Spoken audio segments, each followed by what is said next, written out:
just mic'd up with Mikie Mahtook. Got the boys in. I got Lloyd. We got J. Mitch. We got Jackie Boyd. He tried to jump up, and he might have knocked it in. Good timing. Let's go. What a start to the Monday. I mean, I'm from Lafayette. My boys will come in and say, oh, God. So me and Joe on the ground, I got Joe in the headlock. And he's sitting there, he's punching me in the stomach, like, punching me. Here, is everyone sitting around? Who here thinks Ochenko can practice today after having 5 full beers? And he goes, Chad Jones, right? Chad's doing the team 6 minutes. For 7 minutes, right? Chad's like, no, man, I don't think Ochenko can practice today. And I was like, I look back, I'm like, Jesus Christ. I saw you there. You were more fucked up than me. On the spirit plane had some issues, I think. She was sleep farting. you heard her or you just thought it was her? I sat right next to her and I smelled it. Whoa. What was that? Time for the show.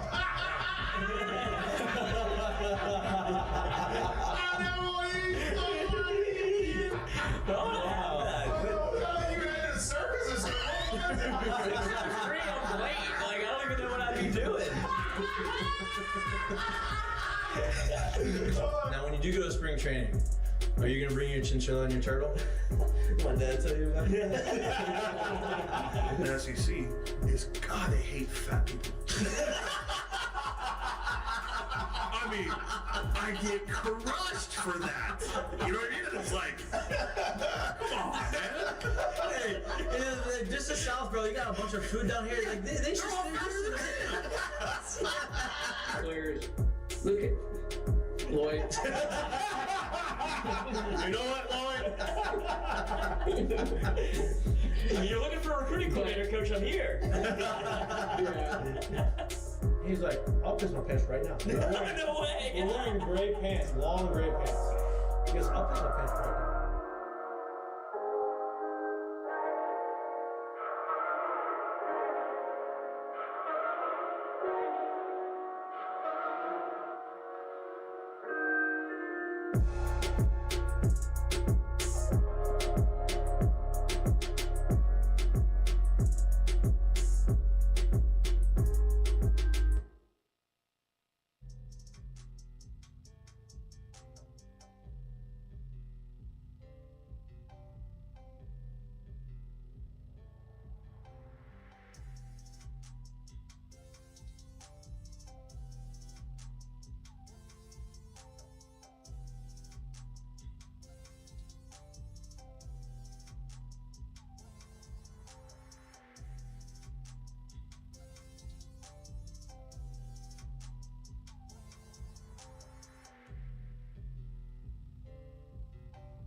Hello. Welcome back to Mic'd Up. Today is Monday, September 23rd. Hope everybody had a wonderful, beautiful, feel-good-ish weekend.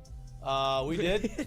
Obviously, what I want to say feel-good-ish because there's a lot of things that happened throughout the course of the weekend.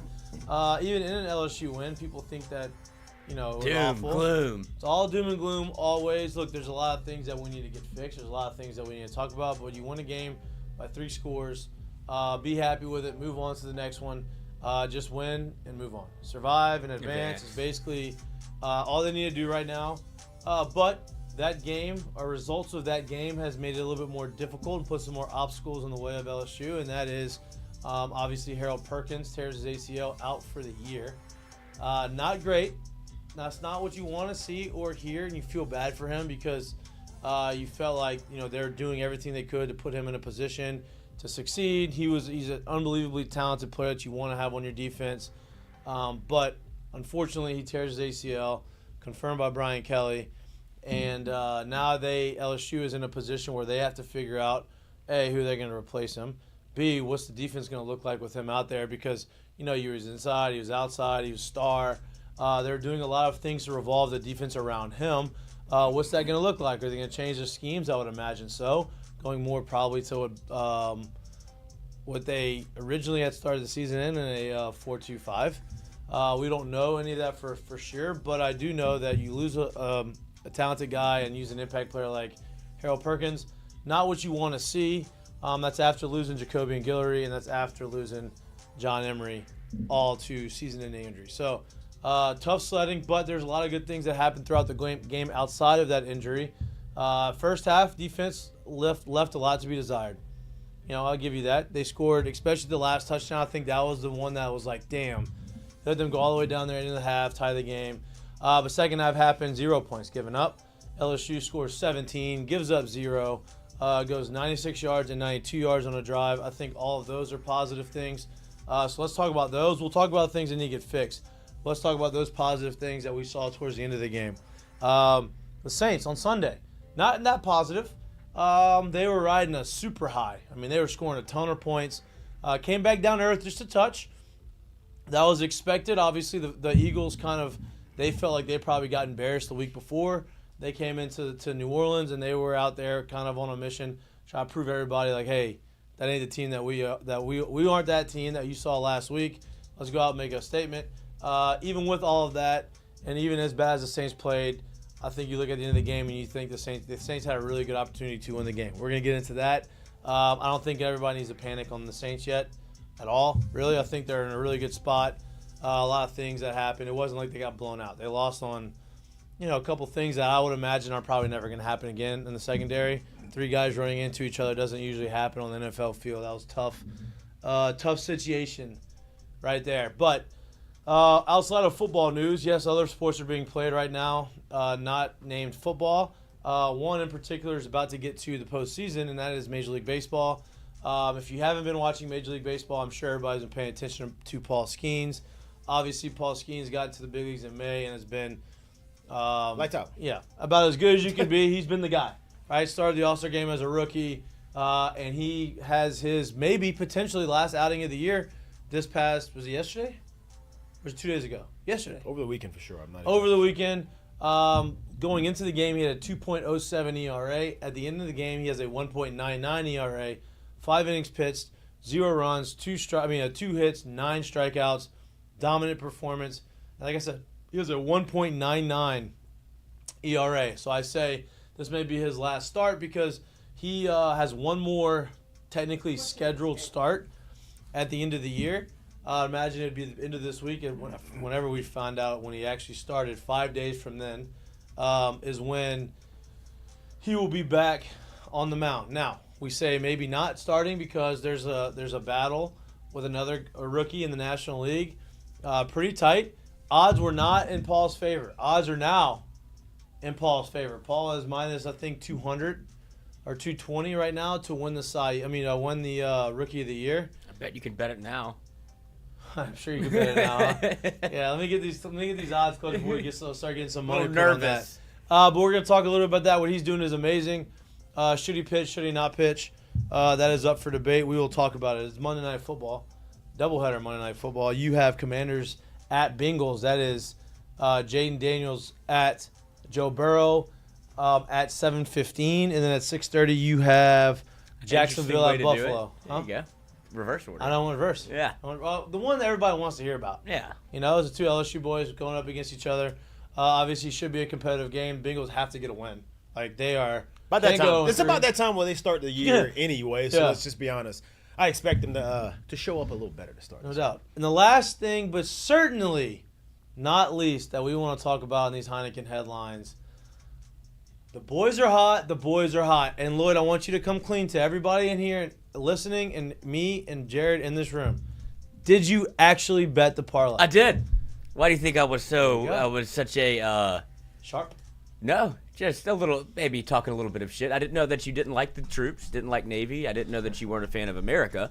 But hey, I'm not gonna we take them by air, we take them by land, we take them by sea. The naval midshipmen do it again. Whenever me and Jared were in the same area when we found out, like, man, what's Navy doing? And we both found out that Navy was up by 11 points. We were like, oh my god! I can't believe. And then I looked at the scoreboard, and Missouri was not up. Missouri was down. So all that hoopla that we had. Obviously, I was wrong. This is why we deliberate. I was wrong about the Missouri thing. I'm glad we talked about it. I was very adamant. Even Mikey tried to off of downplay it. those two coaches coaching together, and they knew each other I really did. well. Listen to me. That's Mikey part of, was howling his horse because he's been the one betting the parlay, and so he's like, "Look, I know more ball, maybe, so No, I'm gonna I talk never y'all think out of that. the parlay." I And never we're like, think that. Nope. I was just. Coach. I wanted to convince myself, like I do sometimes, that Smartest was guy a in the good, room. that was a good bet. But it was not a good bet. But the Navy was a good bet.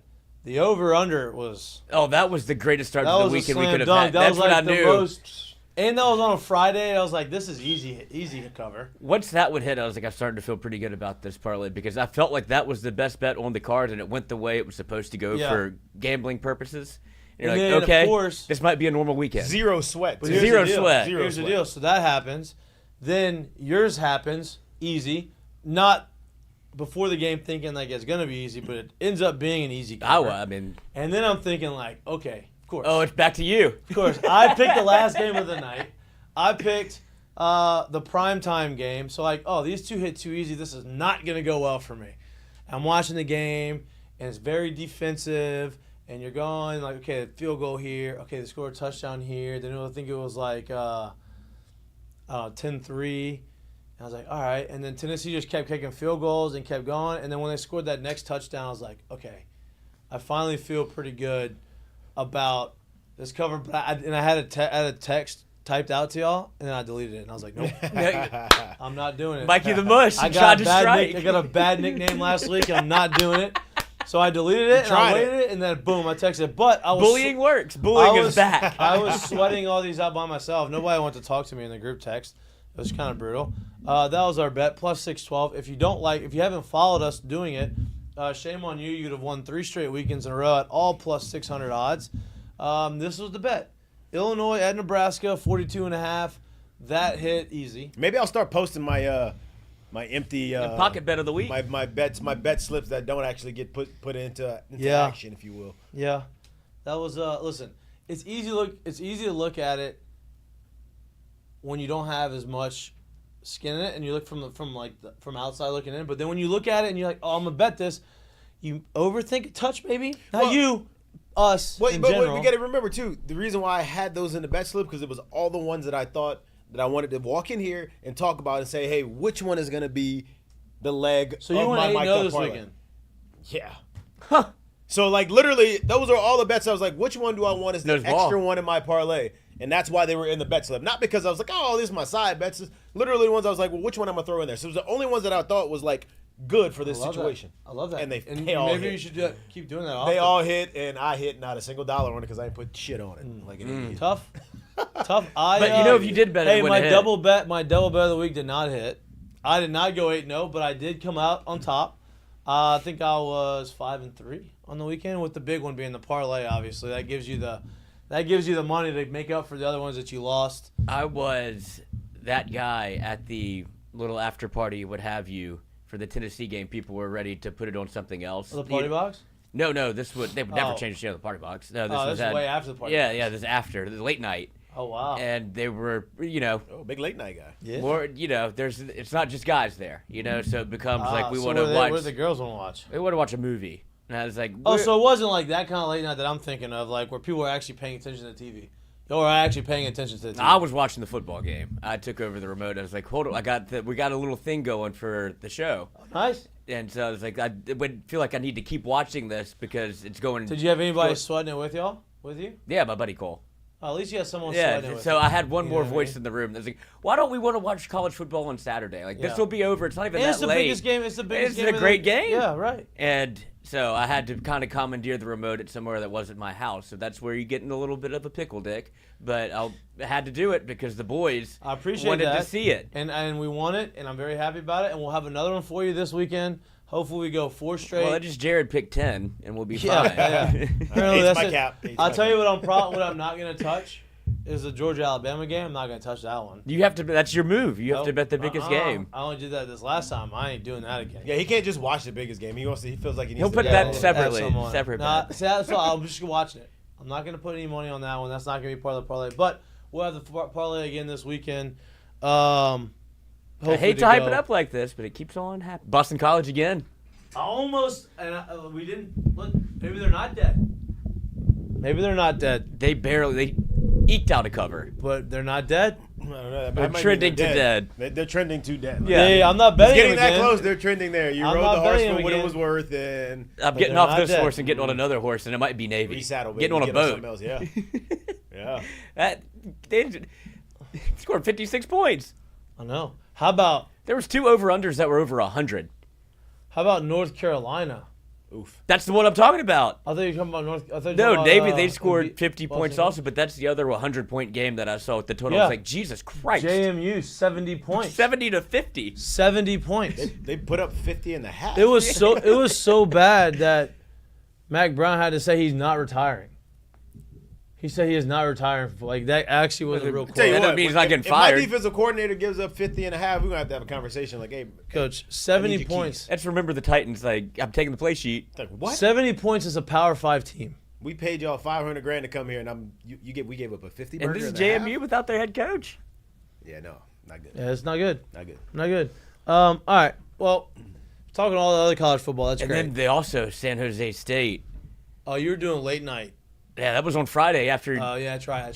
Yeah, I was locked in, and it was another game. This is goofy. Double overtime. They both throw interceptions in the first overtime. Doesn't matter. You have to restart. Like, if you get a turnover and don't score, that interception doesn't matter. You can't kick a field goal. Well, we I really thought that buried you- the lead here.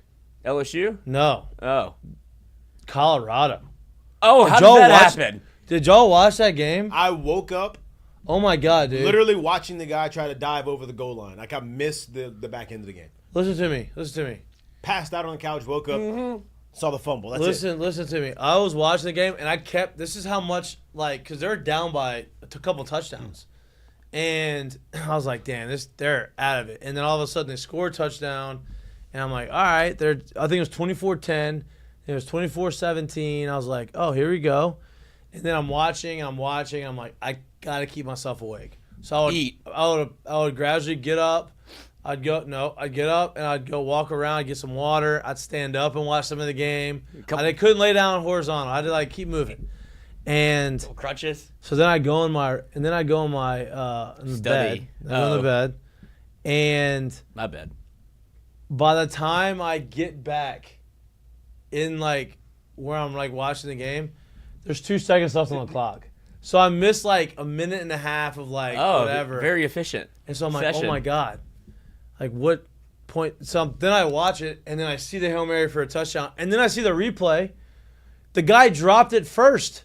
So he technically, Cut it Shedeur twice. Sanders, no, he didn't drop it first. It was another guy that dropped it. No, he threw 2. I know, but technically he threw 2 Hail Marys for touchdowns to tie the game, which is wild to me. And you go into overtime. Obviously, they score the first drive, and then Travis Hunter with the hit to fumble the ball. But, wow. Wild game. Does he play both in the NFL, or he's a corner, right? I think he's a receiver, bro. Fuck, I don't know, dude. That's- He's both. I mean, do you see the way he plays balls on defense? That's a receiver. Yeah. And let's be honest. And That's what I'm asking the question. I'm asking you. Well, I'm You- glad you brought this up because what I see happening in the league, if you just put him at corner, now don't get me wrong, he is paid to cover people, but 4 to 5 to 6 times out of the year, teams are going to make the decision and say, hey, where is he lined up at? Block down, pull the guard, run right at his ass, and make him tackle today. Yeah. That's gonna happen, and his little ass is gonna get thrown out the club way too many times. And he's not gonna stay healthy in those situations. That's what's gonna happen in the league. So I think he can play both. I think he should continue to play both, but his ball skills and what he does on offense, and he obviously shows it on both ends of the ball, that guy's a receiver, man. And he just so happens to be better than anybody else when it comes to playing corner as well. Yeah, I don't know what position he's going to play, but he's a baller. I think he's going to be successful wherever you're at. But at wide receiver, the way the ball just ends up in his hands. It'd be one thing, if you remember impressive. like the Devin Hesters and obviously even Deion Sanders, those guys, once they were in the hand, they were electric with the ball in their hand. This guy is electric at tracking the ball, and he's better than anybody else at tracking the ball. That's a receiver, if you ask me. Yeah, I think it's interesting with the way that the league is going, where it's now NFL is Back running it all of the time. back running it. And that also goes to your point where you just send a guard and a tackle at him. See what happens. That's what I mean. Yeah. That's what I would do. Like, somebody in the league is gonna have a good enough running game. Not somebody, multiple teams will. Where they're gonna say, "Hey, find him. He's 170 soaking wet. Let's kick him out the club all game and see what he does." Like, we'll see if he enjoys this, if he wants to put his face in the fan every time, or sooner or later is he gonna say, "Hey, bro, I'm out, bro. I'm not doing this. Offense. I'm No good. doubt. I'll see y'all next Sunday." It's Like, fun to on the watch other him side of play. the ball. It's fun to watch him do both in college, though. It's basically medical no, malpractice. and I think he's good. I think he should do both in the league. My point is I think if you said no, we're just gonna put him on defense, I think you'd be losing on the ball skills, and sooner or later, it's just not. You're gonna put him in a bad spot. Yeah, you know put what I him mean? put him in the secondary whenever you need him out there, and you're like, damn, they'll be chucking the rock. Bro, it's impressive. More so than what he can do as far as for like skill wise, the shape you gotta be in to do that shit at this level is ridiculous, man. No doubt. That kid is in unbelievable shape. He plays way more plays than anybody plays, and it's incredible to watch. It's crazy. It's crazy. Think he's the front runner right now? Heisman? Oh, he's the best player in football. Yeah. In college football right now, but I don't know. It usually goes to a quarterback. It might. I mean, yeah, but we got. No, I mean, I would love they- to see it change. right now. Yeah, that's what They I'm gave saying. it to a wide receiver. Yeah, Devonta Smith, who got broken in half by the Saints. He did. Boy, he got smacked. Smack. Hey, play through the whistle. Hey, sidebar, like what you just saw right there with him in that game. How much is he weigh? Probably about $180 if that. Yeah. Like that's what they're gonna do. That's what teams are gonna do on the other side. They say, hey, just run that guy at him. LSU talk. Speaking of Well, no, I mean, sad. no, we Sad day. this Sad is day. this is good. It's part of the show. There's no agenda. You just kind of we just gotta get to this at some point. How we get there, who knows? Where we're If the going, conversations we lead don't us to need where the roads. conversation leads us, and I'm leading the conversation back to that conversation. So it's September. It's 6:23. It is September. It is September too. It's 6:23, and we haven't talked at all about this past weekend. We just haven't talked about the obvious. Yeah, we haven't really talked about, really got into it. Me and Jerry were watching. I had watched some of it back. Jerry was watching back, and so he was breaking down some plays for us off air, and he's got some thoughts as to what. So how far have you gotten on the rewatch? So I never really got to the fourth quarter of the game. Obviously, things got cleaned up a lot just by looking at the actual stat sheet in the second half of the game. But the first half of the game, I really do think defensively, we probably got a little too cute with some of the calls. We probably got a little too confused with how we were going to go about it. And I think the more that we can one or two things, either simplify what we do in those calls, because our game so far has either been we've started slow defensively or we haven't started fast offensively. However you want to look at it, we get behind the eight ball. And it's like, hey, if we can shore some of this stuff up early in the game and then obviously make the adjustments as we go in the game, right, I think the team will be in a much more competitive spot when you get against these teams that are just far better than what we've played so far. And what I saw early in the game is they literally just had a couple spots where you had guys just kind of crossed up on what they should be doing. It's not like, oh, we're that bad at missing tackles and this and that. There's great effort that they're playing with. I think they're doing a really good job of getting after quarterbacks and using the guys that they do have to kind of mix and match and move. And then don't look now, but Braden Swinson might actually be a dog, like turning into a name that you have to start finding every time you line up on the ball. If we could start shoring up some of these things on the back end and through the second level and the third level of the defense, I think this defense has a chance to be competent. Yeah. They don't have to be stars, because I can tell you what, we have an absolute star at the quarterback spot that's going to do a lot of things to keep you in games, and obviously our offensive line is strong. I think this defense can start coming together a little bit quicker in these games. Look out. They got a good team, man. And look, this LSU team over the last 5 to 8 to 9, 10 years, it's always been an October, November type of team, and we've always had that one game in November that literally makes or breaks our season. You don't have to worry about that being a thing now. So it's like, if we can start pulling this stuff together, you're in a good spot going towards the back end of the year. I think we've noticed, right? Because you talk about Braden Swinson. At the end of last year, I think Braden Swinson people started realizing, damn, this guy kind of gets after the quarterback. And this is with no coaching, really, right? This is a guy transfers in, he gets after the quarterback, And you kind of see that towards the end of last year. Now he's got, 5 sacks, Lloyd? Is that what you said? Yep. 5 sacks, all in the last 2 games, I believe.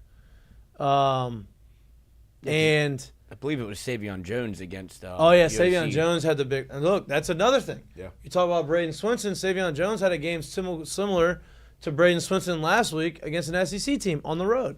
So now you have these guys who are getting after the passer. I think I jokingly said in a text to us, is like, hey, we're a bend but don't break. Sack fumbles is our game, right? And that's it. Right? It's not a joke. You're gonna bend till you break, and Right back or bend together. but don't break, and then you're gonna hopefully hold them out there long enough and put them in a position where somebody can get to the quarterback and get a sack fumble or change the game with a big sack. And that's not the most efficient way to play defense, but it's the way that we're going to play defense right now, and I think that they're going to continue to get better on the back end. I'm not there. Look, and Jared convinced me, and I think he's right after watching last week. We're never going to be a team that's going to go out there and make a ton of interceptions this year, right? We don't have those guys yet, but being in the right position, I think, goes a long way as to making a team competent and average.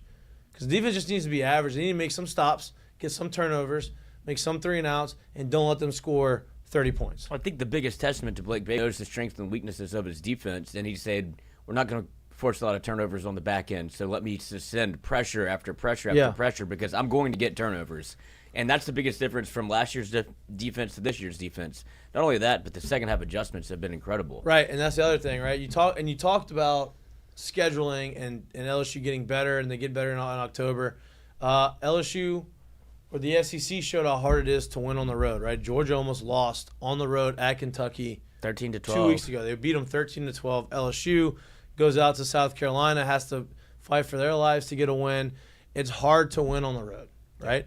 LSU just so happens now they're going to have some tough road games, and the same thing's going to be set for them. But Ole Miss, the big bad wolf, the next big bad wolf on the schedule. Don't you overlook South Alabama now. No, and we're going to get to them too because they scored a ton of points. That would be another good. It's a great test for our defense going into the next. Northwestern State kind of juiced those numbers a little bit. Who's that? Yeah, I know, but still, like you got to juice before that because you put up some crazy numbers. You gotta score. Doesn't matter who you play. LSU didn't score 77 against them. You know, they didn't score 77 against Nicholls State. But we get Ole Miss at home and Alabama at home and Oklahoma at home. Now, obviously, watching Oklahoma, their defense is good, right? They're going to be able to stop some people. Offensively, they're still trying to figure out who they are. That other quarterback who came in seemed like he was a little bit better for that offense. We'll see. Jackson Arnold, I didn't realize he was the number 4 overall recruit in the country. Yeah, they broke him. And he stinks. I don't say stinks. He doesn't stink. But he hasn't been playing as well as I thought a number 4 overall recruit in the country would have played. Well, they changed their entire roster for him. Yeah. They got rid of Dylan Gabriel to make sure he didn't leave to go to a different school for the transfer portal, and then you have this situation where Oklahoma is very good defensively, elite, but this is what happens when you don't have an offensive-minded coach. You lost your coordinator. Wasn't it Levy that was their coordinator? I think you're losing him anyway. Though. Right, but I'm saying, but that's the difference, that coaching matters. And you're seeing it in the NFL, and now you're seeing it at the college level where whatever Josh Heupel's on, he's able to get a freshman to be able to come in and play well. And I would say if he's the 4th-ranked quarterback and Nico was the 1st-ranked quarterback or Raiola, you're seeing how different situations they're in. And it's just so interesting to watch this play out because you can be as talented as you want, but if you don't have a scheme that matches it, it's you're put in a bad spot. Yeah, and speaking of scheme, right? The scheme, LSU scheme has to change. Right? Defensively, don't you agree? How so?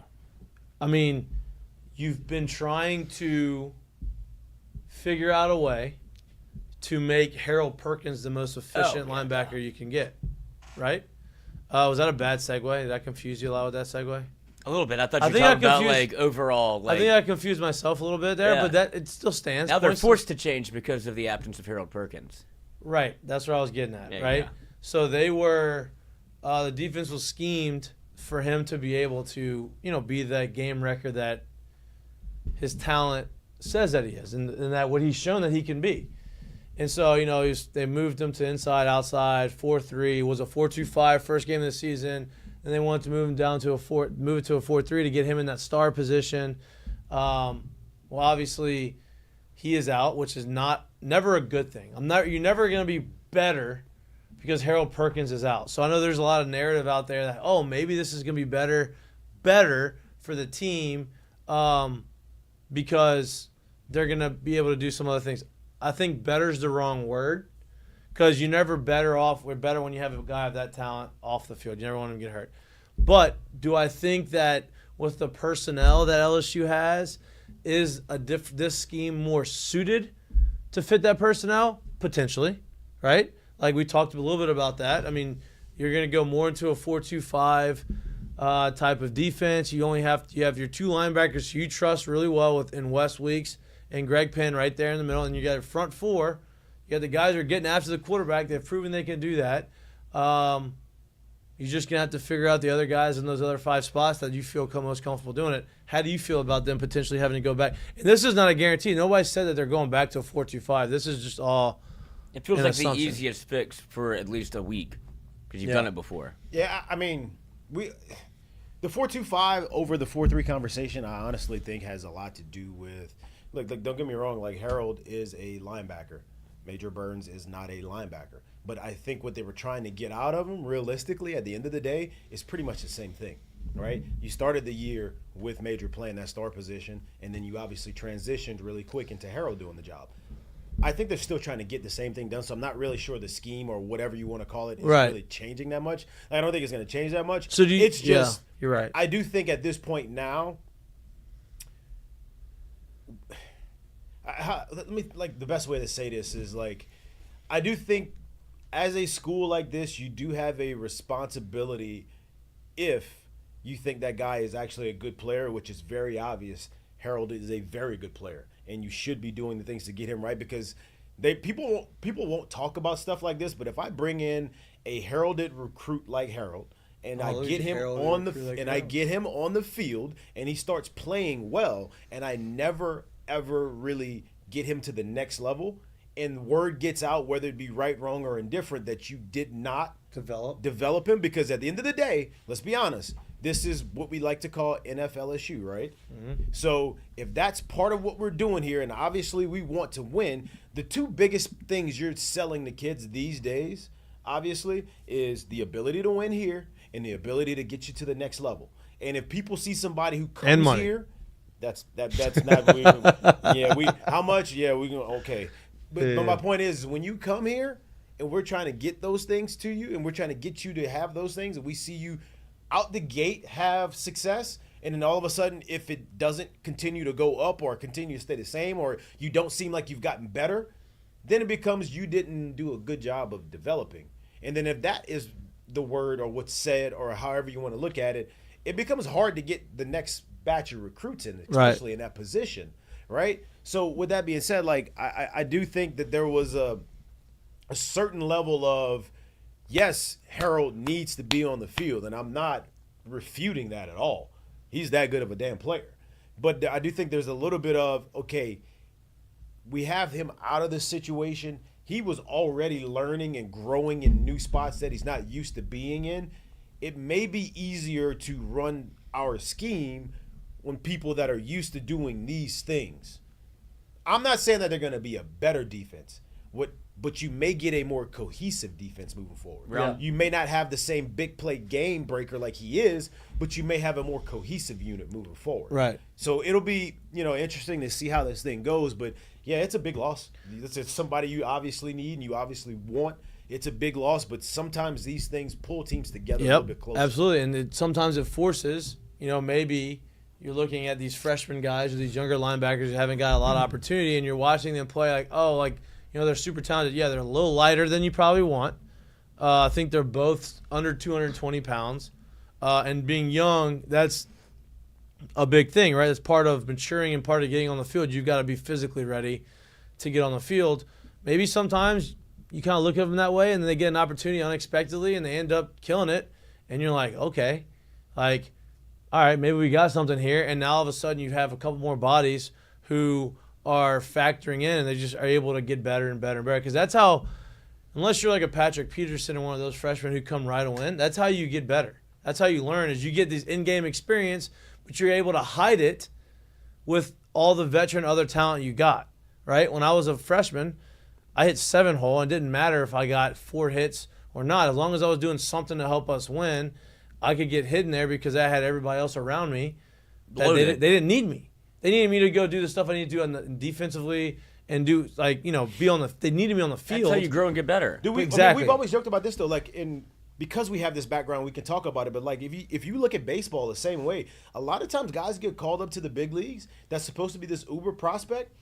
The worst thing you could do is throw his ass in the 8-hole. You don't have any protection. He's not hitting around anybody. Right. Throw him in the top of the lineup where there's people in front of him that are really good. Where there's people that's going to hit behind him that's going to protect him. That way he gets pitches to hit. Right. That way you can really see what you got.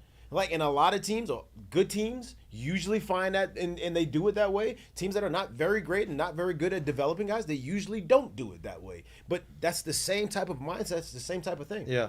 That's the difference between like major, like pro ball and college baseball, where 100%. pitchers are like, I'm gonna 8-hole this guy, like I'm gonna give him my best shit because in college, go ahead. in college, it's more about, hey, we didn't pay this guy a bunch of money to come. Well, you know, we didn't give him a big times have changed. Back in my we day, didn't give him a big contract to be here, and like he's not. All the fans aren't expecting to watch him to play. As a freshman, you get into LSU, you get into any big major college. Yeah, they may be expecting you to contribute like through the course of your career, but people don't think of you as a freshman. Oh, this guy's going to come in unless you got like a Bregman hype or whatever. So at that point, it's about winning. So the coach knows you're probably good enough to be in the lineup, but then he's going to put the big dogs early, and then he's going to put you down on the bottom, and you just say, hey, sack bunt, sack fly, move a guy over, whatever you need to do, grind your way through it until you've earned enough trust to get moved up in the lineup. And I think that's the biggest difference in my mind between that and professional baseball. Well, you got to also remember, too, like, Mikey's talking about his experience. Think about that lineup that Mikey walked into. That's my other He didn't point. need to hit him in the 2-hole. Literally, the lineup was actually, people would be like, why is he hitting him in the 2-hole? Right. Yeah. Like, the lineup was stacked the entire way down. So, Right. like, that little bit, when you usually find those situations in college ball, it's probably either that or they throw the kid up in the top of the Right. lineup. But, like, that goes into it, too. If you have an absolutely stacked lineup, then those situations, there isn't a true need to have him at the top. We can hide him somewhere because we do have protection and production other places. you got protection at the 7-hole too. Right, exactly. Yeah. So like that changes that little bit too. For sure. Sometimes you see the other way where there is no production and they say, "Oh, we got the young kid, let's throw him in there where there's nobody protecting him anyway." And you're like, well, "Why isn't he hitting well here?" Yep, 100%, right? And It's around him. And to kind of go back full circle to football, it works the same way, except you're not. In football, it's more about, hey, you're in the lineup. Here's an opportunity to go out there and make a couple of plays, and not having to put a guy in there not ready because it's play after play after play after. I mean, look, you could be perfect for 15 plays in a row, and on the 16th play you're not, and you give up a 75-yard touchdown run. It don't matter what you did. And everybody saw it. Everybody sees it. So having a freshman in there that was able to show you some things and then gradually get better behind other guys, I think is a big thing. So my only concern, I might sneeze. My only concern is that the more people, like the more young guys you put in there, is what points do you start seeing more coverage? Oh, no, you're seeing that right now. That's what I'm saying. Now you're adding another young guy to the front 7 of the defense. Yeah, right. But that's more of a linebacker cover. I think that you have the veteran presence in linebacker spot to put him in a. Well, you saw what weeks with against No doubt, South Carolina with some of the busts. That's gap discipline, and I'm with you, right? That is a risk that you run. But you're forced into this. You don't have. Hey, listen, at this point, obviously, they'd rather Harold in there.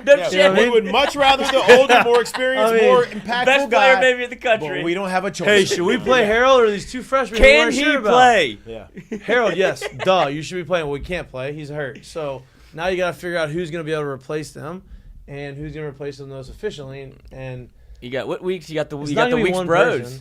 You know, it's not going to be one person. No, they're going to have more of a rotation, and that goes to maybe more continuity.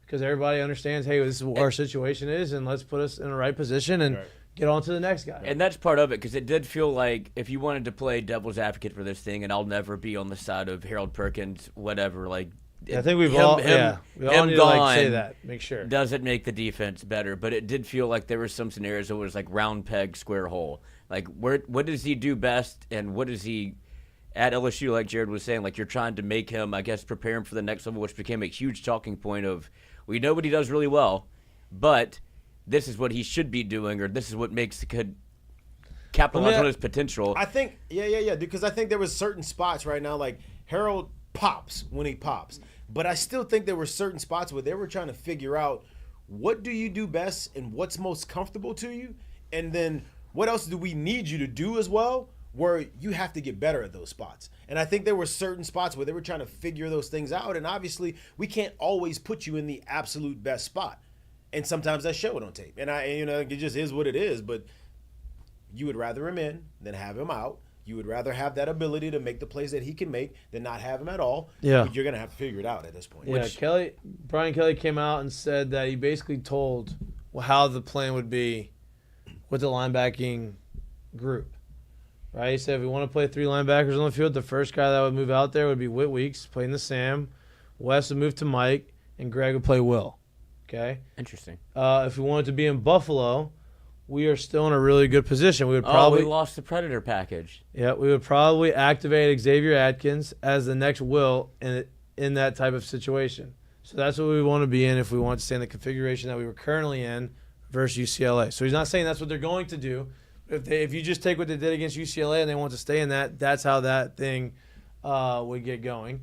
So, he's got his plan for it. He understood, what was going to happen if this, he had this plan in place. Obviously, if this were to happen, because that's what a depth chart does, you put guys in those positions where, if the guy gets hurt, he gets hurt, your next guy up. So he's obviously earned this position. It's a roundabout way to say next guy up. Yeah, it's gonna be interesting to see how he reacts and what it looks like and what the defense looks like. But to y'all's point, I think they're gonna be all right. I really do. I'm not saying it wasn't like they were elite and they're gonna go to bad. They're trying to get back to the average. They're good. They do some really good things. And they do some really bad things sometimes, and then that usually brings into just a little bit below average. Man. I think a lot of these kids are so not used to, and it's not like they haven't played ball at this level, but understanding how little and how much of a factor this makes, because you can't go and be the player that makes every single play. You're starting to see at this level with taking the wrong gap or having your head in the wrong placement or not being outside shoulder covered, and how big of an effect it can have on one play. And then the more you start to see it, the more you start to believe, like, I can't mess this up, because if I do, that one play is going to pop for 50. And I think they're starting to see it at real time right now. And that kind of, it is what it is. The inexperience is going to come out a little bit. And that I think that's what's happened through 3. Yep. And they're starting to have to learn on the run. And it just is what it is. And that's probably not going to end for a little while. You're going to have those busts. You hope you shorten them. You don't have as many. But that's what the beauty of having a front 4 that gets after the quarterback and has the potential to, every time they touch him, hopefully have a turnover, right? Mm-hmm. So when you have an inexperienced defense and you have a defense that is prone to maybe a little bit of misassignment and having big plays happen, the neutralizer and the equalizer is the defensive front. I mean, you look at what the Saints did last night or yesterday. They offensively were very bad. And we're not getting to the Saints right now, but offensively they're very bad. Defensively, they were good, but if you look up at the scoreboard, you're like, damn, they've given up a lot of yards. But whenever they had an opportunity to make a play, they made a play. Honey Badger interception in the end zone, fumble, all these turnovers, sacks, right? Now they would give up yards, give up big plays, but they would make sacks, and they kept the game 3-0 until the fourth quarter. They had a chance to win the game with less than 2 minutes to go. It obviously didn't happen because of one of those busts on the defensive side of the football. But final score was 15-12. So you give up almost 500 yards of offense or 400-something yards of offense, and you're there, with a chance to win a game at the end. So I think that's kind of – you'll see that through LSU as far as being the equalizer. I'm not saying their defense is as good as the New Orleans Saints, but the same concept, giving up busts, but you have a defensive front 4 who can get sacks and make the quarterback turn it over. Interested to see how much Harold Perkins' absence impacts everybody else around you, because like you said, you had Swinson – second in the nation in sacks, but I think that's a lot of they're looking over at 7 going, don't let him ruin the game. And then you had Savion Jones and you had Braden Swinson be able to impact a little bit more. Now who do you look at? You look at Swinson and you look at... I think those linebackers step up. Yeah, because you're not game planning the same way for Xavier Atkins or Weeks. So now you're game planning normally. Right, that's what I'm saying. That's the loss. It may not be the numbers that Howard Perkins put up, so but it's the threat at the same of time, him. it's like, hey, Whit Weeks has shown you that he's able to get after the Now quarterback. I think he gets more. Now he gets highlighted here's more. the thing. I think Whit Weeks becomes a guy because we basically saw. Think of from the start of the season on. Whit was the guy that we looked at as, hey, he's too good to not be playing every play. We have to find a way to get him on the field more. So to me, especially even watching him in that South Carolina game, he's so used to being able to go nose for the ball all the time. And then all of a sudden we're asking him, we don't need you to be Superman every play. We need you to play in the scheme of this thing. So that tells me, in his mind and what they saw, because we felt like we couldn't have him off the field, is he's kind of second up in terms of that playmaker role. And I think you start seeing them move him back into that as opposed to asking him to play framework, if you will. And I think he's going to be the one where we kind of get a chance to see him kind of play with his hair on fire again a little bit, which is, if I had to guess, not very hard to guess it, but that's what he's used to doing anyway.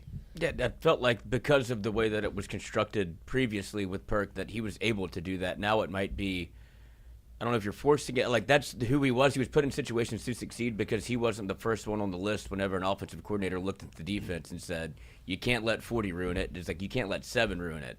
And now you'll live with everybody else, but now it becomes you can't let 40 ruin it and you can't let 4 ruin it. And so that's just a thought that I think, well, Perkins, like, people didn't see the numbers that they wanted to see or didn't see the sack output that they wanted to see or the playmaking ability that they wanted to see, quote unquote. But I think he impacted the game a lot before the game as opposed to really in the game, and it let other people eat. Well, the one thing they were doing really good with Perk is they were not allowing you to game plan and say we can't let 7 ruin it. They moved them around so much, and they didn't make him a standing target to where you knew exactly where he was going to be, how you can run away from him and or run at him if you chose to do it, and or how you were going to block him in the pass game. You didn't know where he was going to be. You had to try to identify him and find him. So I think they did a really good job, and to be able to do that, you got to understand versatility. There's Perk side of it as well. You now have to know a lot more stuff. So that's why it becomes that much harder to do it on that way. But it was absolutely necessary for him to be able to do it so that teams could not phase him out of the game and put him away from stuff that he couldn't do. Think he stays? He comes back for another year? Mm-hmm. I mean, I think so. I mean, it makes sense. Listen, football's not a sport like baseball where you get penalized for coming back. So, I think that I don't know actually. I mean, I don't think I just don't know what he's gonna do. Yeah, I don't think he does. I think you have way more of a shot because of the NIL stuff these days of getting kids to come back. But I mean, if he's just depends. I really don't think if he's put enough decent stuff on tape to where people feel good about it. Yeah. And obviously he can get back to being healthy because he's not I don't really think he's going to be able to do much in the combine, if at all. Probably not. But my point is if the rehab is going in the right direction, because he's going to have to meet with it. You just never know. Yeah, you never know. That's a tough one. I mean, we sat here, we were dead set on Mason Smith not coming back, and he's leaving. Took Mason the second Taylor. round and was gone. So Mason Taylor may force his way into the second round. Everybody loves tight ends now. I mean, they say he's one of the best. I mean, maybe the top tight end coming out of the draft. 99 catches for 999 yards for his career. Yeah, we're getting there. He's having a good year, best year of his career so far. But we're talking defenses. We talked about them not giving up 1 point in the second half, right? Going into 17-17. They've done that the last 3 games. I was about to say they might be the best second half defense in the country. Right. Now, USC wasn't great. They gave up majority of the points to USC in the second half, but after that, Nichols first play of the second half, touchdown. After that, nothing. South Carolina only 9 points. 1 yard in the third quarter. 1 yard in the third quarter. UCLA 0 points in the second half. So you've seen them, right? As big as many busts as they've given up, you've seen them make adjustments and tighten up. Yeah. So, part of being a young team is that. Part of growing and being more understanding of what you're trying to do is, hey, okay, now we're able to do that for 3 or 4 quarters instead of just a half. So I think to me that's another positive. And this is something I talked about earlier, but give me your thoughts on if it happened the opposite way. Would people feel differently about LSU if you gave up? Like if we're Iowa? No. if instead of giving up no points in the second half, if you shut them out in the first half and then I think it's worse the other way. Well, I'm just wondering what people's perspective would be like. Oh, you I give them think a couple the of late, general- late, but You wanna play- dominated the first half. Right, The general right. perspective of people don't love and they're not comfortable playing from behind. Right. And I think that's the biggest part. So they see this big number, and honestly, let's be honest with you, nobody really game plans to be having to come back. That's not how you really game plan and go into how we write our script, how we do our stuff, how we try to get together and do our thing. So it does put you at somewhat of a disadvantage, right? But I think if the general public or however people looked at it, they would love to see you get up and then give it up, but there's no perfect match. See, for it. but I you would think- still get the same bitching about it. Right, The point is right. if the points were given up or if it was all the numbers were given up, then people would still do the same thing because they would say, "Oh, we're up 34-0, but we can't score in the second half," and we I would argue let people close the gap. I would You'll argue. get the same I would thing. argue they would bitch more about that. Oh, I think they want to see I think they would I bitch. think come they out would- and dominate. That's it. Well, no, I no, think it's the but same that- thing. but you didn't give me that scenario. No, But but then- I'm just yeah. saying, No, that's what I'm saying. that's If my it's point. I 34-0 think you at would half, get the same. and then People you would give up find a way to 17, bitch yeah. unless it's literally what Georgia's done the last Well, 2 right. years, what Alabama did for 15 Right. years. That's But- what they'll do. But UCLA. I mean, USC. You get up. USC. South Carolina. They're up 17-0. That'd be like LSU. Same thing. So that'd be reversed. So if you're in the SEC and against these teams, but and you're up and you can't stop them in the second half, I think that's worse for you. You lose games that way. Yeah, I just think that if you look at the non-conference the non-conference games where it's Nichols No, of and course, of UCLA, I course. think people are waiting to see LSU come out and start No. fast and dominate, and then if you give up some touchdowns on the back end, they'll be like, it's fine. You And gave up a Brian- couple young guys playing. And Brian Kelly said he wanted them to start fast. That's why he took the ball, and they did. I'd rather them start fast on defense, though. Let's not start fast. So is he the only person in the country that's like, no, this is the right way to do it? He deferred today. They did get South Carolina. Yeah, well, they changed his mind immediately.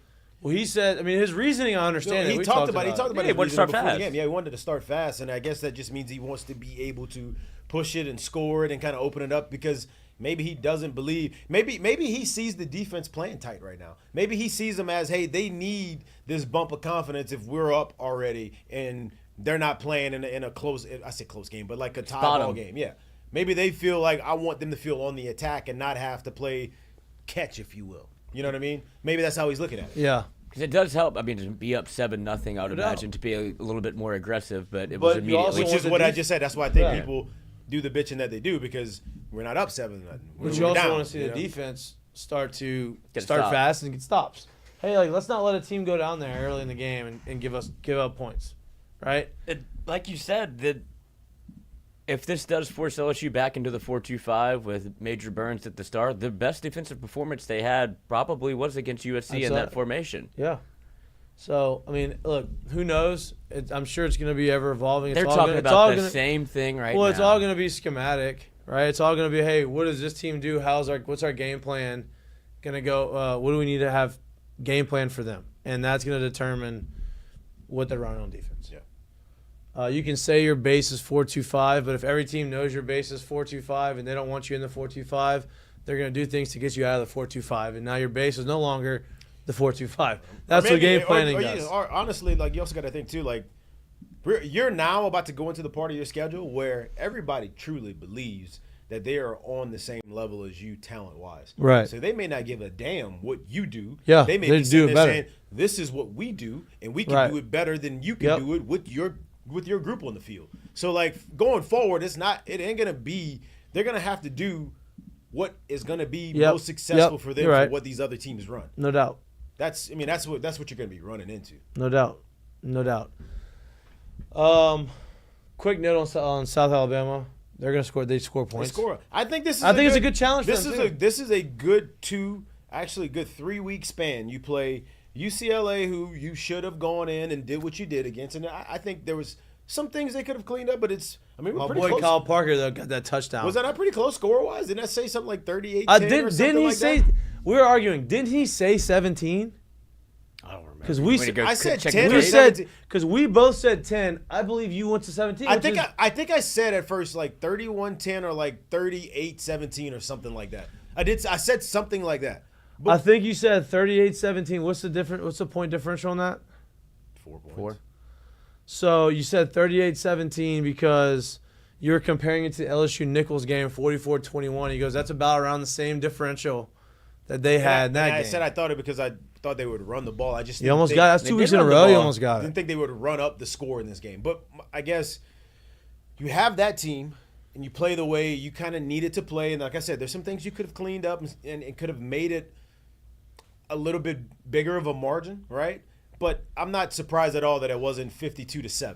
Right. I wasn't expecting that. I truly wasn't expecting that in this game. And then now you're going to go into a team where they're not going to have as much talent as you, but they obviously know what they're doing offensively. They put points on the board. It is good for you to have this because they're very confident and they know what they're doing. And then you get a week off, and then you get to go against a team who is clicking and they're humming on offense right now, and they feel great about themselves, right? So I think this is a very good 3-week schedule, 3-week span for this team, specifically for this defense to go into what's going to be a huge showdown. In then you go through the gauntlet of our LSU schedule.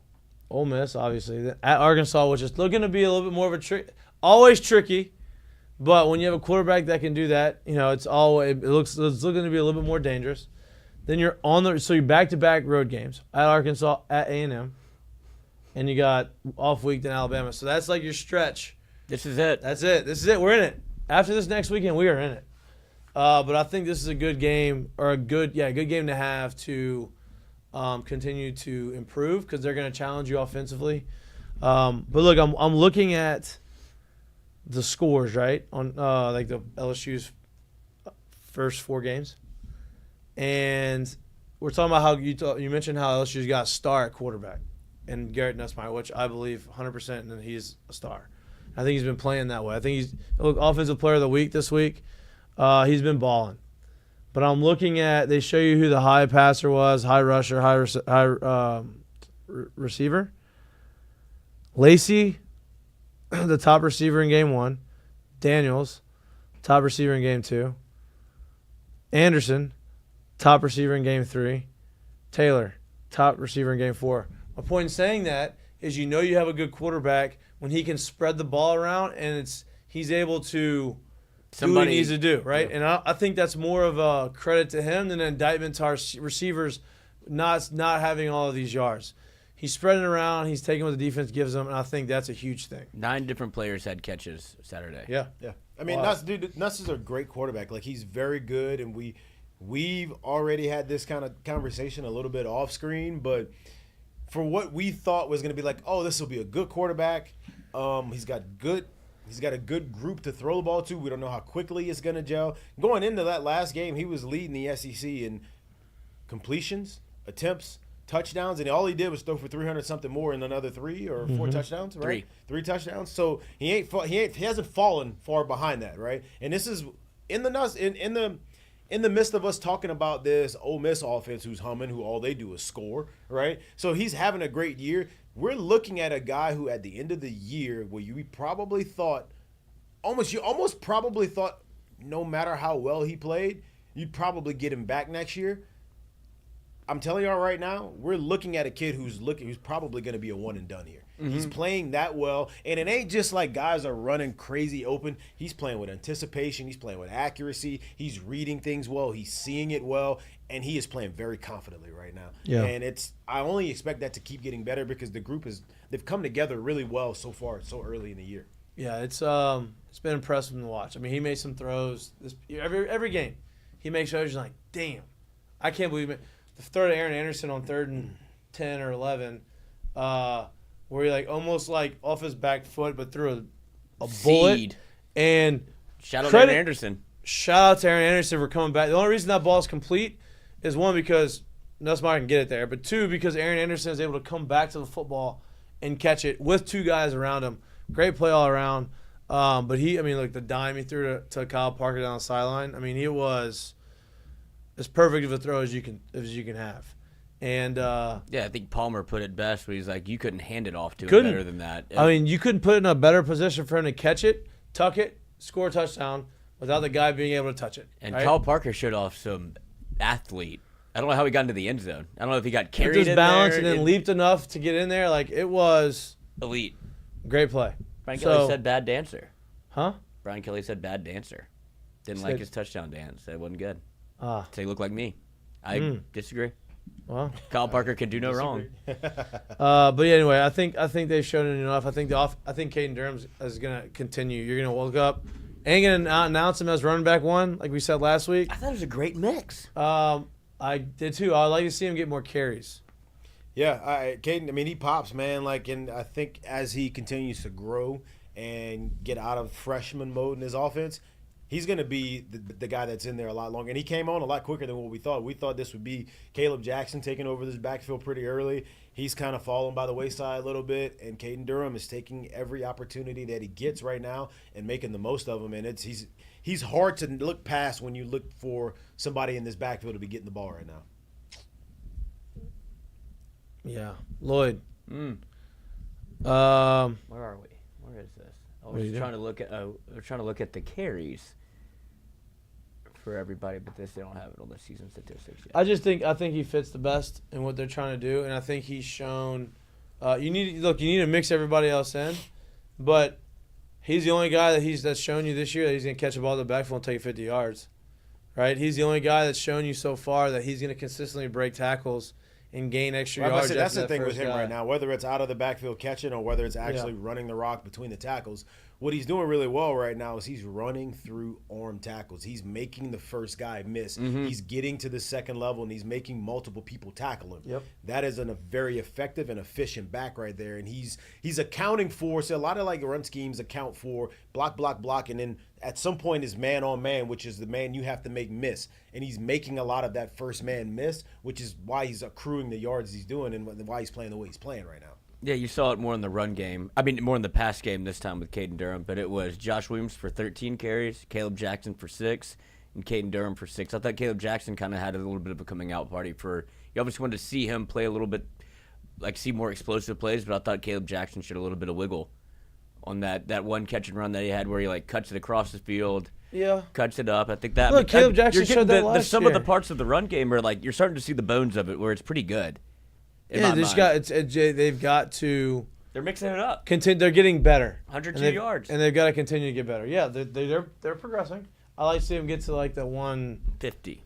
That would be great. But you're gonna throw. It feels like you can almost pencil in 353 tuds in the air.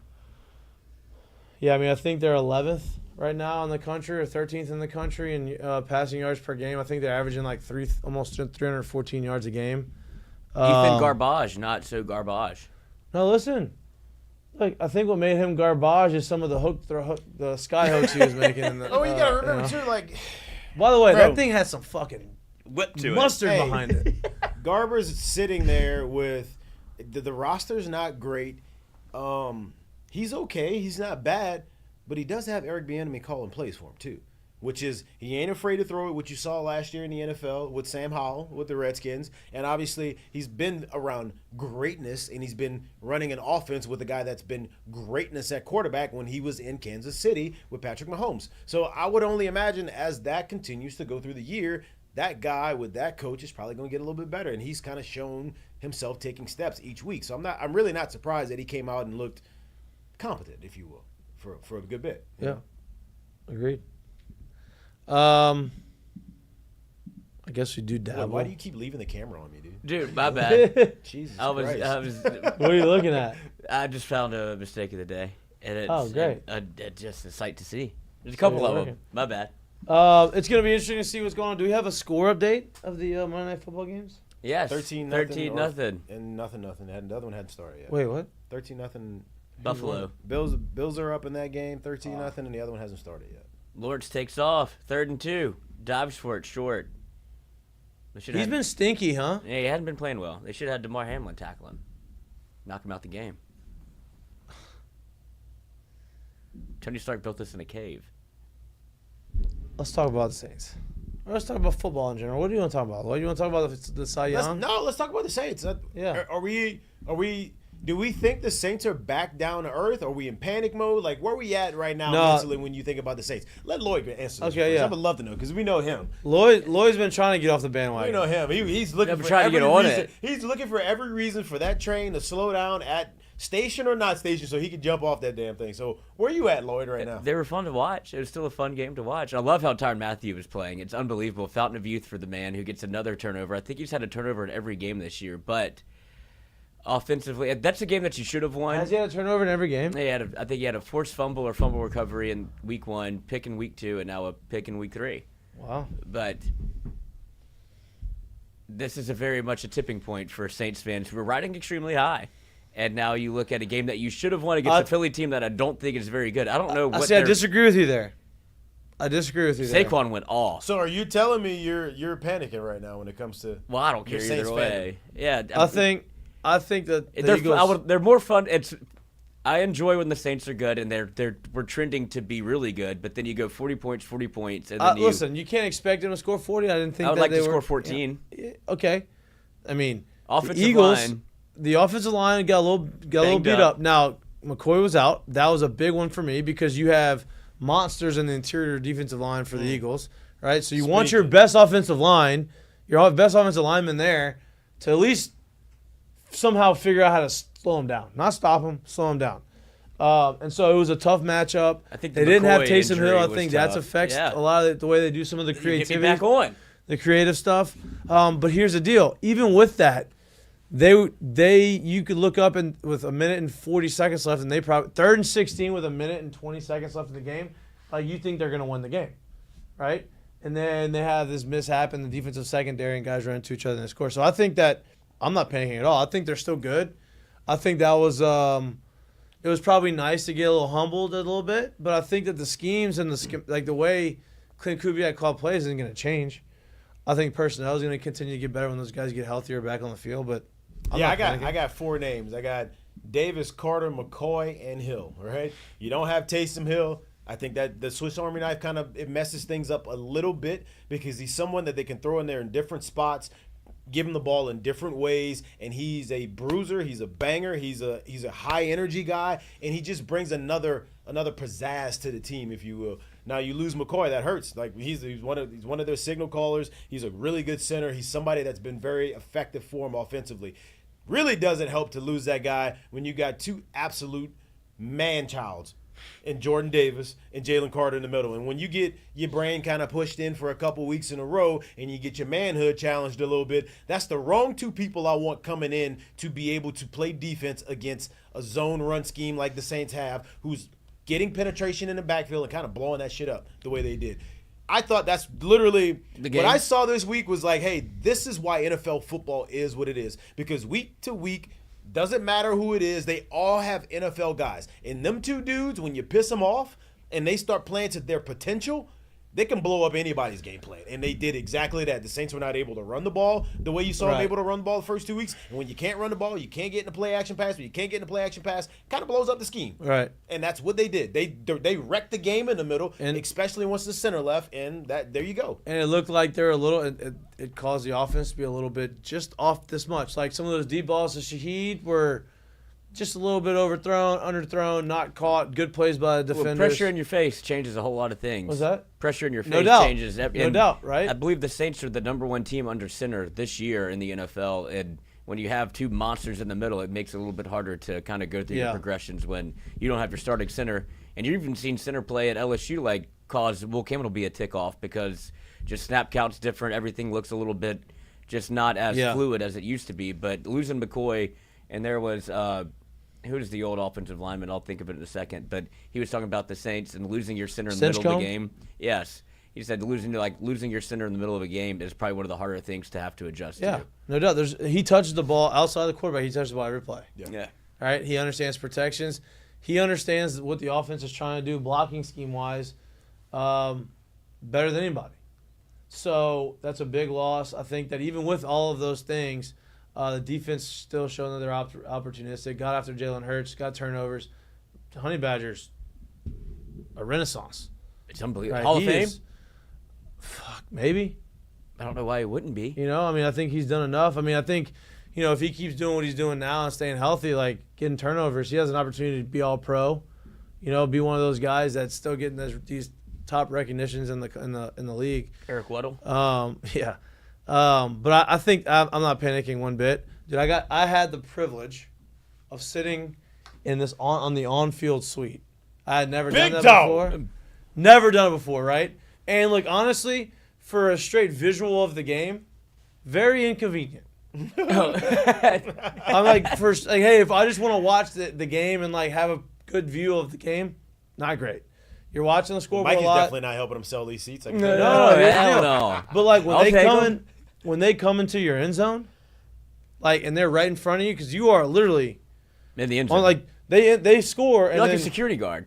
it's right there, right behind the field goal post. So I'm like, damn, when they're about to score, great. Now, Saints The other side of the field, tough to did see. not score our way. Nobody scored our way until the fourth quarter. It was a field goal that was kicked on the other end of the field goal. We're like, damn, we're not even, like, because the netting would go up. So we're thinking, like, we're not obviously not going to catch it, but, like, man, it's going to be really cool to see this football come in. The No boy, scores. his brain works. No scores, right? I mean, he went full fandom too. Like, this is so Such a funny. child. I can't wait for next week. The Saints will play at home, and that same end zone's gonna have No 40 doubt. touchdowns. Yeah, scored. no doubt. Then the fourth quarter happens, and Saquon goes 60-something yards, scores a touchdown, goes Was that in celebrate. your end zone or the opposite? Right in my end zone. But he was on But the the other corner. side. He was Yeah, on he the was other on the side other of my end zone. So he goes there, and then they. Hey, Saquon was moving or no? Oh my God, dude! I mean, Lattimore and Pulled away, dog. they had He no wasn't even shot. Close. They had no He shot. pulled away from him. And then, whenever they scored the game winner, it was right in front of our face, right? So, like, they were right there. You had the honey. Like, I was like, damn, this would be sick if the Honey Badger make an interception right in front of us, like, to, end the game or do whatever. But they, when they blocked the punt, they're able to, like, they blocked Steve it. Gleason was there. And that's pretty cool. And then they came and celebrated in the end zone. Like, that was it was cool to see that. My point in saying all this, you don't realize how athletic and how big these guys. You can watch them on TV. I'm telling this to people who like look on TV like, hey, you think that for like You could get a yard? if you gave me 10 carries, You would I die. could gain a yard or 5 yards. No, Who you talking about, Nate? it's just normal people who say it. Like you go and you like maybe in college, maybe, but in NFL you ain't doing shit, right? You have these guys that are enormous, and things happen like this: windows close, holes close. Like it's pretty impressive.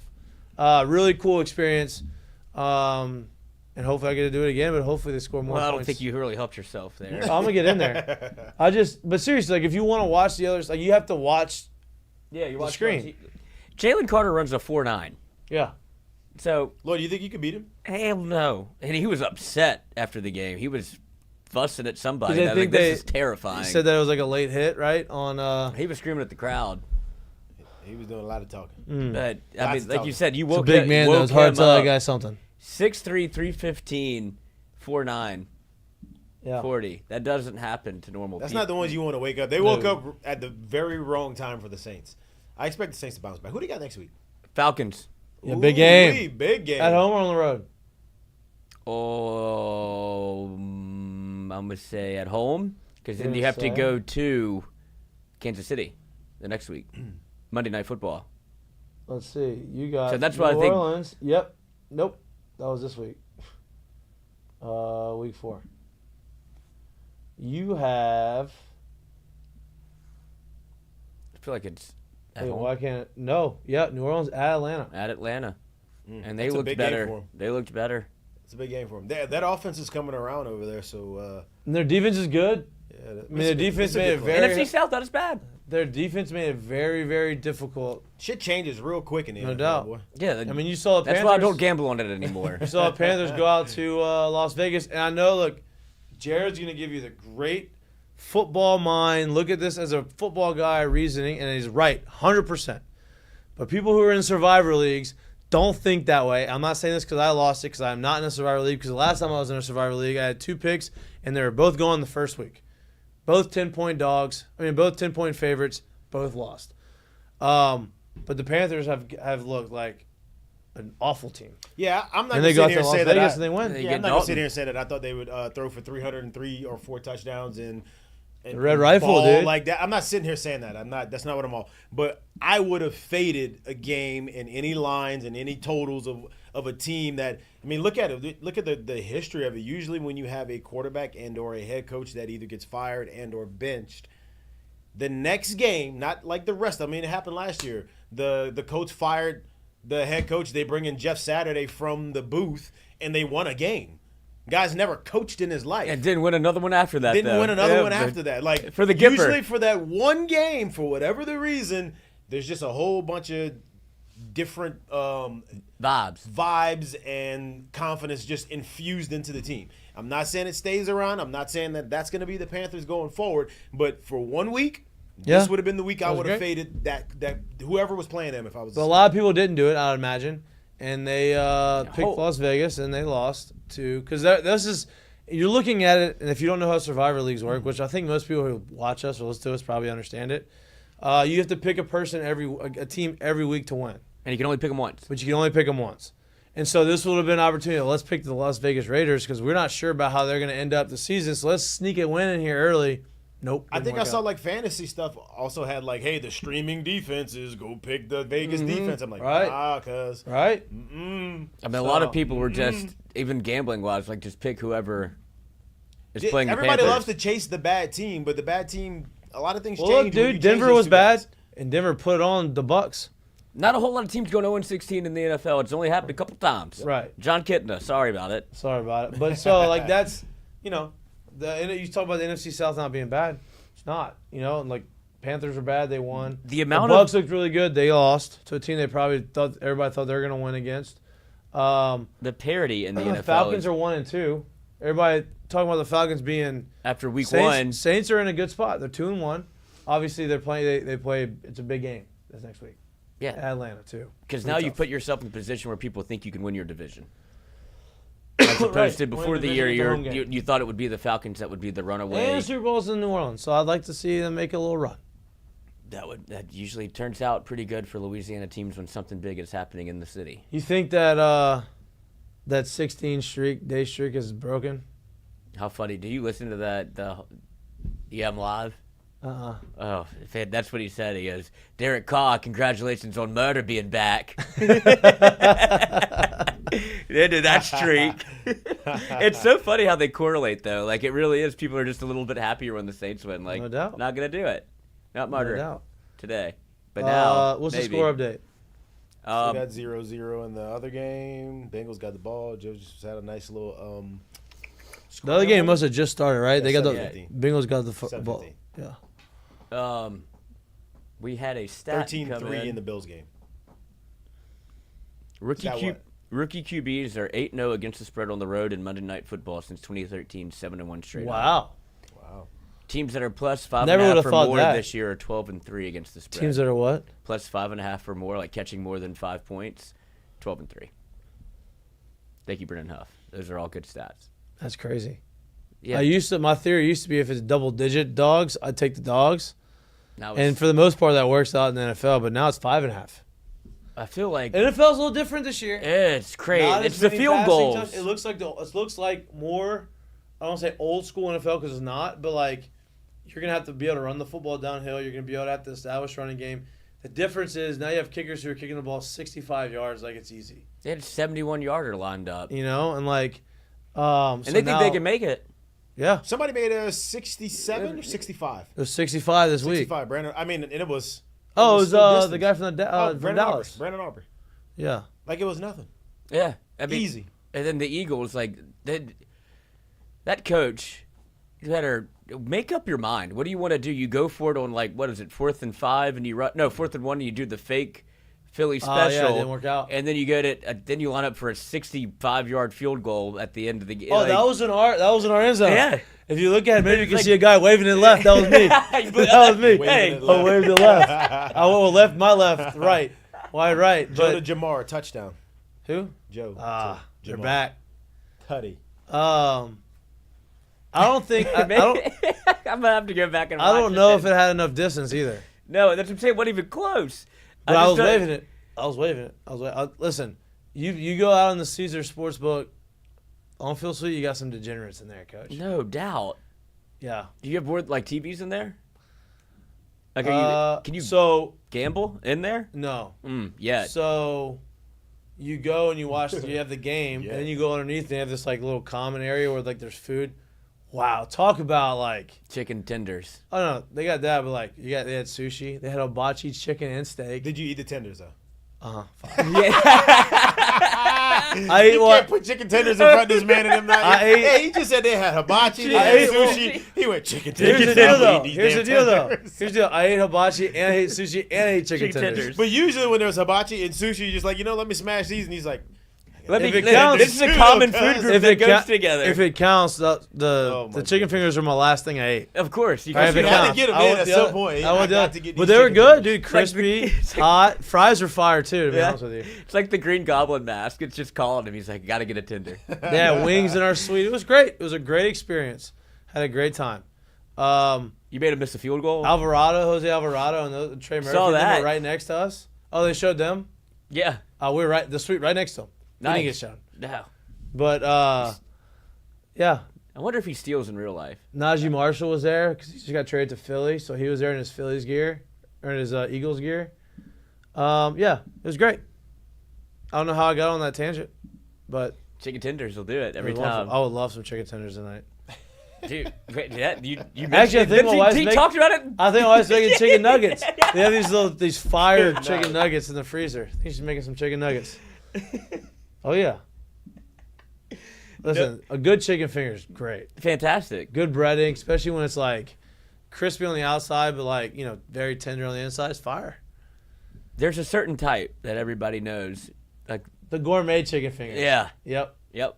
A little pepper. You can kind of see it in the Yep. skin. Yep. It's good. Well, Go ahead. Todd Graves might have to.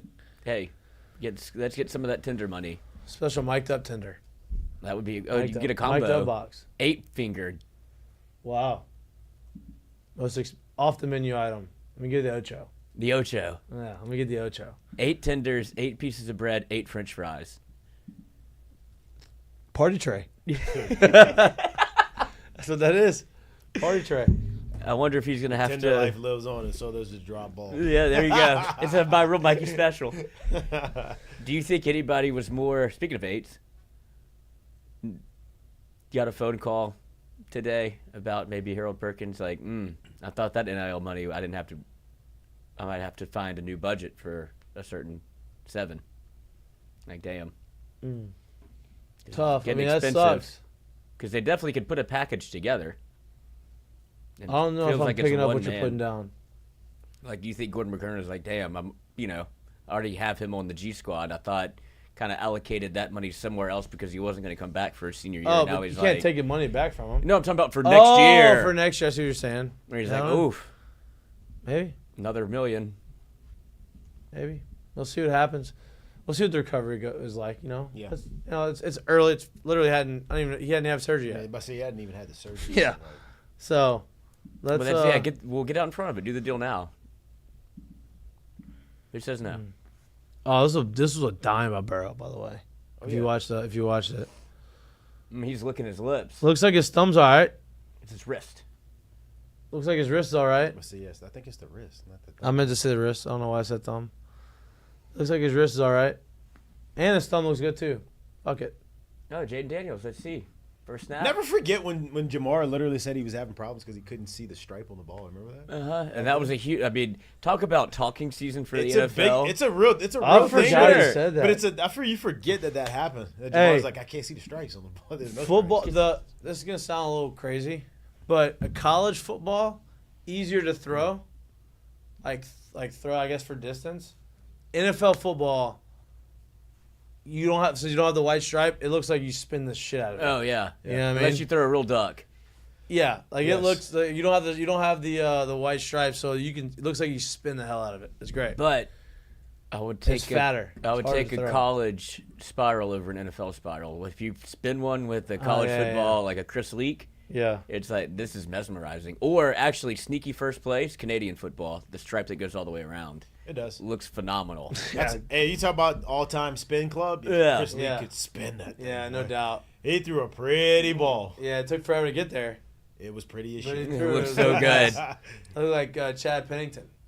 Chad Pennington has the ball 3 steps before the guy got out of his break. He would always put it there.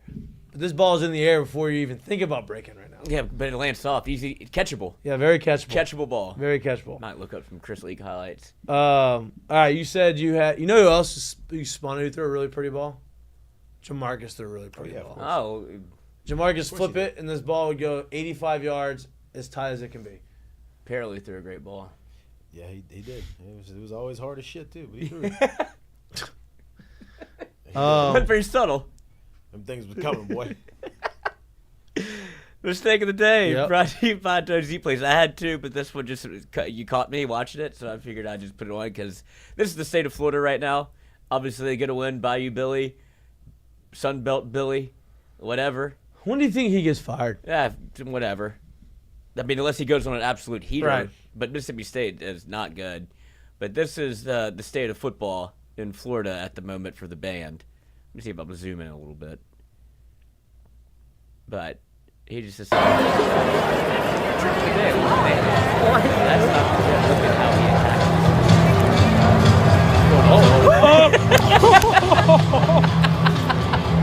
Oh, he took it out? Did he not bite? It got weirder. Yeah, see if just see where I'm at. no. And see if I have to, Oh, my God. let's see if he has to peel it down more. No, If I can take this thing in one that's shot or not. Wow, that's tough. That's tough. We got that On video. camera. That's not what he really wanted. And at the one time, he's not turned with his back to the field. Or back to the guy, his face to the field. He's turned left so you can actually see who he is. that's not tough. what you wanted. Right there. All of that is just bad. That's I would tough. rather him eating it, like taking the bite. Yeah, that's tough. Oh. Tough. That's a great one, though. Yeah, great no, mistake. just showed Never up. know who's watching. In today's day and age, Never know who's watching. Gotta And- be careful. 1990, he gets away with that, except for the person like behind him. Like, dude, you should have seen what this guy did with the banana. But you never know who he is, and like you get away with Somebody knows. He's on high alert right it. now. Yep. This guy, and now he's explaining himself to a lot of people. And people that know him probably like, oh, that's just how Chad is. Yep. And whatever. Oh, he all did the banana trick? Yeah, it's a tuba thing, shorty. Oh, man. That's tough. Oh shit! All right, current call brought to you by our friends at Perkins McKenzie. Easy one is out there. It's happening right now. But I will give it to Wait, John easy one's happening right now. Jaden Daniels, Oh. Joe Burrow playing in there. Yeah, that is happening right now. You're right. Let's see, Literally. what's the stat that is very impressive? Oh, first pair of Heisman Trophy winning quarterbacks From the same school facing off on Monday Night Football. The little caveat at the end doesn't make it as impressive. It's like it's crazy how they word stats now. Yeah, especially baseball. Oh, dude, it's the Like worst. on a Tuesday Speaking- oh, at 3:15. Go ahead. But John Mulaney was set to host a Future of AI event, and he just absolutely eviscerated everybody. They thought they were going to get, like, company man, like, we're paying you to host this, don't make fun of us. And he said, he just roasted AI. And he goes, some of the vaguest language ever devised has been used here over the last 3 days. The fact that there are 45,000 Trailblazers here couldn't devalue that title anymore. And he just went on to absolutely roast people. He's like, look at you in a fleece vest. Could AI sit there in a fleece vest? I don't think so. And so this entire thing, I'm trying to find the Do video. you think people enjoyed it? No, they're just making fun of their jobs to his face. Like, you don't bring a comedian this smart to a place where it obviously feels very fabricated. You think him and Ryan Reynolds are entertaining? You're hosting a Future of AI event in a city that has failed humanity so miserably. And they were like, oh, here we go. What'd you ask? I said, you think they have a good time together? Who? Ryan Reynolds and John Mulaney? I think they used to, back when Mulaney's big cocaine guy. oh, was he? Yeah, he had to get clean. Some people Only can't. Lloyd would know this about him. Some Yeah. people can't figure it out. You know? Only Lloyd. Because it seems like the sarcasm, sense of humor. Oh yeah, quick-witted, mean? dry, That's what I think of. He's not a comedian. Like Ryan Reynolds is not a comedian, obviously, great Like- but funny. but funny. With Yes. the one-liner, witty one-liners. Yeah, back and forth, or they hate each other. Or they hate each other. Yeah, little comedian off, Great point. little bar back and forth. Yep. All right. Curtain call. 4-time All-Star, 14-year big leaguer, somebody who's gone under the radar for a sneaky long time, but has been a very Has good some player. hunt land up in Arkansas. I think that's what you're saying. Maybe. But has been a very good player for a long time. Announced his retirement today after the year. Charlie Blackman, salutes, sir. Wow. Curtain call of him, man. Yeah. People forgot that he was still playing, Real but good he- ball player, man. Yeah, he wasn't Give him a lot supposed to of be love. either. Yeah. Yep. Yeah, he killed it. All right, I got 2 curtain calls. One, I guess we'll talk about the Paul Skenes thing. I think if my curtain call is to Paul Skenes, no matter what happens his last start, if he pitches, if he doesn't, he has a 1.99 ERA in his first season in the big leagues. I think he's deserved the Rookie of the Year award.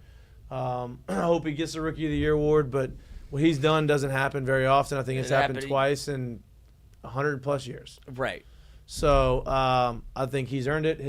And by every metric that you like to, can't compare hitters and pitchers, I guess technically, but in every metric as far as WAR goes or any of the, Paul Skenes has more than Jackson Merrill. Jackson Merrill, great season, Great season. unbelievable season. Right. But you know you're going up against somebody who's doing something that nobody ever does. So that is my first curtain call. My second curtain call, which I thought this was very interesting. Pardon my take, posted this night. Maybe it's not right, but I think it is right because I heard him say this. Andy Reid loves watching Tuesday and Wednesday night football action, and that's how I found Carson Steele. If you don't know who Carson Steele is, he's a guy with the great hair who's the backup running back for the Chiefs, who's now a starting running back because Pacheco is out. And Didn't really come from the scouting department. No. It's because our head coach loves a cheeseburger and action. That's it. Loves a cheeseburger and action. Watched this guy. Said, I really like this guy. Probably got him on his radar. Looked at him. Watched more game film of him. Got a scouting department. Looked at it and said, man, not good enough to draft. But he knew that nobody else is going to draft him. I'm going to sign this guy. Smart move. Curtain call to the man. Action The man. cheese. Yeah, Maction cheeseburger. I bet he does. I bet you Maction somewhere up there is. Where did Steele go to school? Do you know? God, I forget the name of the Was school. he South Dakota State or North Dakota State? Is that where it was? I forget the name of the school. Anyway, wherever he's from needs to come up with like a cheeseburger because of Maction. Andy Reid. Call it a Maction. Maction. Probably like Ball State.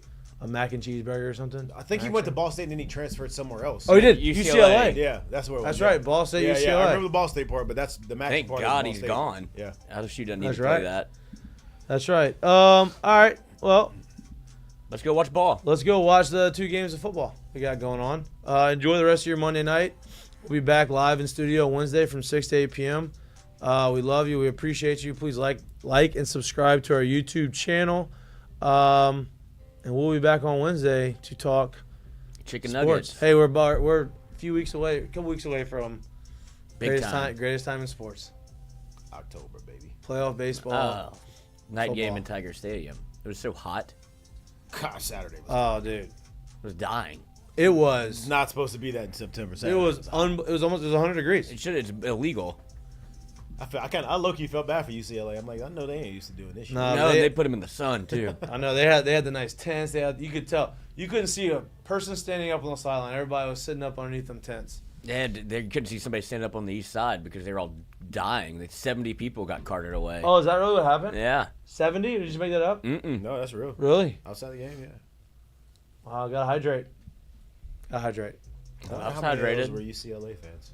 Oh, God. You said That's that not next to, but because of knowing the way that the stadium is constructed and knowing that it was as hot as sin. That wasn't going on that side. Yeah, no, I did second half LSU -8.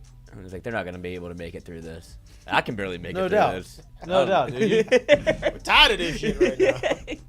Yeah, I didn't think they were gonna be able to make it through either. I mean, I'm surprised they made it as well as they did in the whole first half. Beats down on you.